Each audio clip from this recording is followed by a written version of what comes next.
दो या तो 12 के 14 लाइन का लगा दो, चाहे नहर खुदवा दो, चाहे तो सरकार पुल बना ले, और जो और भी बच जा तो जेल की तरह अपनी दीवार बनवा ले। हम पे क्या फर्क पड़ रहा है? बजा जी की कसम और खुआ रहे वहाँ तबला बजाते हुए, कहीं जीबी रोड पे तबला बजावे था ये पहले। मोदी कब तक छुपोगे सत्ता के दलालों?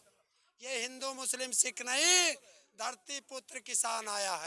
राव ये 12 लेन के जो बॉर्डर लगा दिए, चारों ओर से किसान को घेर रहे हैं, क्या कहना है?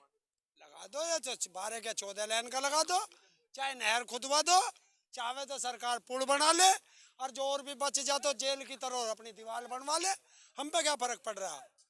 तो ये मतलब कोई तीसरा रास्ता निकल नहीं रहा है, किसान भी अपनी बात पर अड़े हुए हैं और सरकार भी अपनी बात पर अड़ी है, कोई तीसरा रास्ता है क्या ये? हाँ हैगा, बिल वापसी, हमारी घर वापसी। ये सरकार चला हुआ, हम अपने घर को चला, बीच का रास्ता बिल्कुल। हम 500,000 किलोमीटर आए, इन पे 10 किलोमीटर नहीं चला जा रहा, तो बेईमान तो ये है। अन्य इन्हें भी 1000 किलोमीटर चल के हमारे घर तक जाना चाहिए था।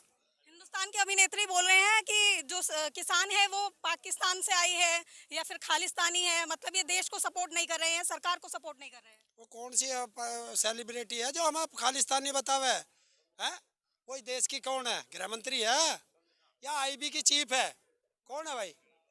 उसका मोदी से क्या रिश्ता है, ये उजागर करो, पता चल जाएगा।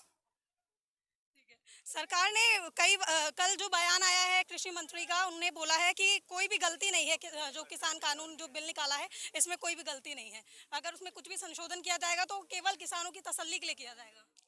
जब उसमें कोई कमी नहीं भाई बिल में, तो बताइए भाई ये 12-14 संशोधन काहे के करे थे? काहे के करे थे संशोधन जब बिल इतना अच्छा? इन्होंने तो देश का प्रधानमंत्री भी, और कुछ तो झूठा था ही, कुछ इन्होंने करवा दिया। गंगा जी की कसम और खुआ रहे वहाँ तबला बजाते हुए, कहीं जीबी रोड पे तबला बजावे था ये पहले। मोदी जी ने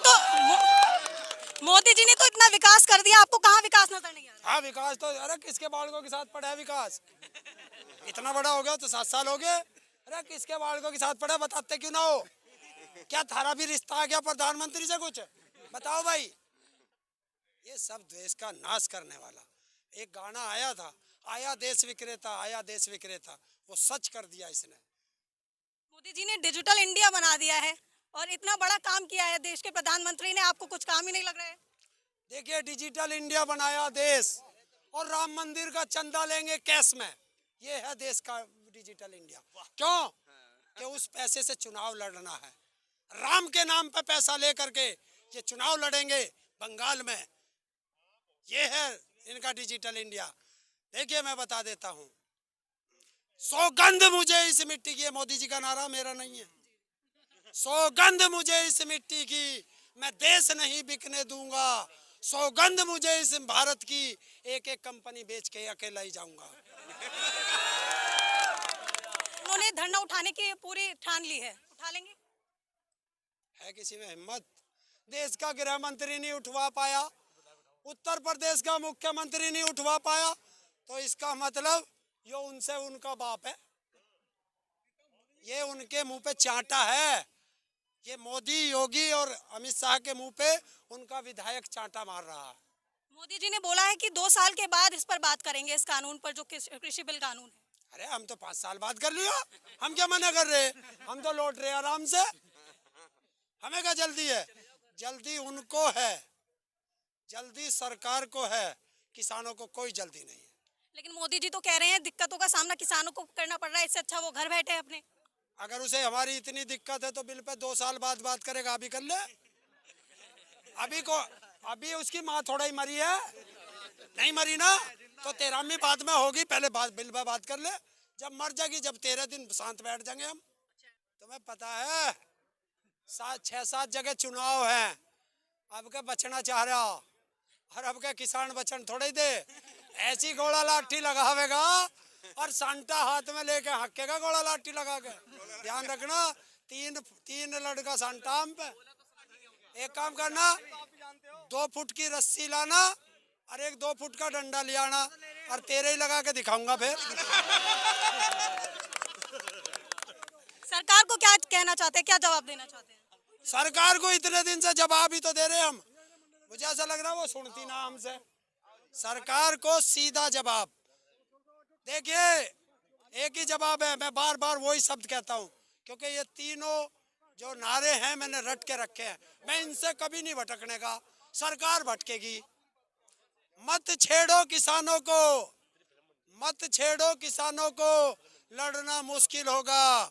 और इस बार किसान ऐसा इतिहास लिखेगा कि झांसा राम तुझे पढ़ना मुश्किल होगा। देखिए, सरकार को डर है कि अगर बिल वापसी लिया तो अडानी अंबानी मारेंगे, और बिल वापसी नहीं लिया तो ये किसान मारेगा। वो डर है उसको। किसान एकता, किसान एकता। आंधी नहीं, दिल्ली के चारों तरफ तूफान आया है। आंधी नहीं, दिल्ली के चारों तरफ तूफान आया है। सारे बॉर्डरों की बात है। कब तक छुपोगे सत्ता के दलालों? ये हिंदू मुस्लिम सिख नहीं, धरती पुत्र किसान आया है। संसद में हमारे कृषि मंत्री इतना बड़ा झूठ बोल रहे हैं, कहते तो मुख्य वो प्रधानमंत्री भी बोलते हैं, लेकिन वे कितनी साफगोई से झूठ बोल रहे हैं कि खुद भी अभी जो मीटिंग हुई है 11 दौर के इनके वार्ता हो चुकी है, उसमें उन्होंने माना है कि इसमें कुछ कमियां हैं, खामियां हैं, और वो वहाँ संसद में बोल रहे हैं कि काला कानून कैसे है हमें बताइए।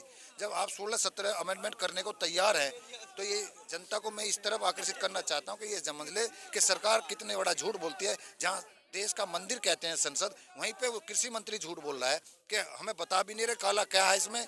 तुम खुद स्वीकार करते हो कि इसमें कुछ खामियां रह गई हैं, वो हम इसमें दूर करने को तैयार हैं। तो ये मैं इस तरफ कहना चाह रहा हूँ कि लोग ये समझते हैं कि भाई मोदी जी या इनके मंत्री सच बोल रहे हैं, तो ये सरासर झूठ। इस तरफ मेरा ध्यानाकर्षण था, पानी का दोहन होता है। चलिए हम अभी आपके पास वापस आते हैं। हमारे साथ एक व्यक्ति जुड़ रहे हैं। देखिए, आप उनको ऊपर से नीचे तक देखिएगा तो पूरे के पूरे धोती कुर्ते में मोदी जी की तरह एकदम इन्होंने अपनी वेशभूषा धारण करी हुई है। क्या कहना चाहते हैं अपनी बात? मैं ये कहना चाहता हूँ कि भारत देश किसान प्रधान देश है।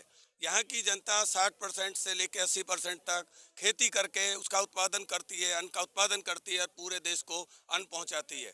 चौधरी चरण सिंह जी ने पहले कहा था कि भारत का विकास किसानों के बीच होके जाएगा, लेकिन जो सरकारें बन रही हैं वो किसानों को भूल के पूंजीपतियों के सहारे देश का विकास करना चाहती हैं, अन्नदाताओं को भूखा मार देना चाहती हैं, उसका फसल का वाजिब दाम नहीं देना चाहती।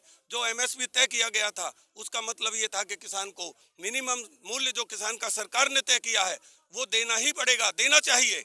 लेकिन लड़ाई इसी बात की है कि वो देना नहीं चाहते। वो 6% कहते हैं, 5% कहते हैं, पुरानी सरकारों पे डलते हैं कि उन्होंने 10 करोड़ टन खरीदा, हमने 20 करोड़ टन खरीद लिया। फिर लड़ाई क्या है? अगर आप खरीद रहे हो, खरीद नहीं रहे हो, केवल हवाई चला रहे हो, आपने कभी नहीं पूरा सामान खरीदा। फसल खरीदोगे तो किसान को कोई और मन नहीं है, उसका फसल का वाजिब मूल्य मिलेगा। लेकिन अब दोनों जो उपभोक्ता है, जो जनता है, वो भी इसमें पिस रही है, क्योंकि जो पूंजीपति हैं सस्ते में माल खरीद के अपना स्टॉक करके बहुत महंगे में बेच रहे हैं। मक्का का एमएसपी। लेकिन सरकार तो जब से आई है तब से वो बोलती आई है कि हम किसानों के लिए, आम जनता के लिए ही काम करते हैं। किसानों के नाम पे ही पूंजीपतियों को देश को किसान का जो जमीन है और उसका जो अनाज है उसको देने की तैयारी हो रही है। किसानों का ही शोषण होने के रास्ते निकाले जा रहे हैं। बड़े जगह वेयर हाउस बनाए गए हैं जिनमें पूंजीपति पूरा स्टॉक करेंगे और जनता को जो चीज 20 रुपए की खरीदेंगे 40-50 रुपए किलो में बेचेंगे। किसान को उसका सही मूल्य नहीं मिल रहा है। जनता भी इसके साथ धोखे में आ रही है। जनता को उसका सही मूल्य नहीं मिलेगा, बहुत महंगाई पे खरीदने पड़ेगा। गन्ने का रेट 6 साल में कह रहे हैं हमने बहुत बढ़ाया, पर 6 साल से जब से बीजेपी सरकार आई है आज तक 1 रुपया भी नहीं बढ़ाया गया है। और डीजल सन 67 में 3 किलो गेहूं में 1 किलो डीजल आता था और अब 1 लीटर डीजल के लिए 50 किलो गेहूं की जरूरत पड़ रही है। ये सरकार ने किसानों को दिया है। किसानों का पूरी तरह शोषण हो रहा है, उनका वाजिब दाम नहीं मिल रहा है। कॉन्ट्रैक्ट खेती के सहारे पूंजीपतियों को जमीन देने की तैयारी की जा रही है और कॉन्ट्रैक्ट के अनुसार किसान को वो अपना गुलाम बना के छोड़ देंगे। उसकी जमीन जो है मजबूरी में बेचनी पड़ेगी, उसको वाजिब मूल्य नहीं मिलेगा और किसान परिवार जो है धीरे धीरे खत्म हो जाएगा। जैसा कि आपने सुना, अभी भी किसान जो हैं बातें कर रहे हैं, अपने अपने मत रख रहे हैं, लेकिन अभी भी परेशान है। आखिरकार हल कब निकलेगा? सरकार भी अपने बिलों पे अटल है और किसान भी अपने धरने पर अटल है। आखिरकार कब कोई तीसरा रास्ता निकलेगा और कब ये खत्म होगा धरना प्रदर्शन, उसका इंतजार हमें भी है। और हमारे साथ बने रहिए तहकीकात न्यूज़ के जरिए। हर वक्त आपको गाजीपुर बॉर्डर की सबसे पहली खबरों तक हम पहुँचाते रहेंगे। नमस्कार।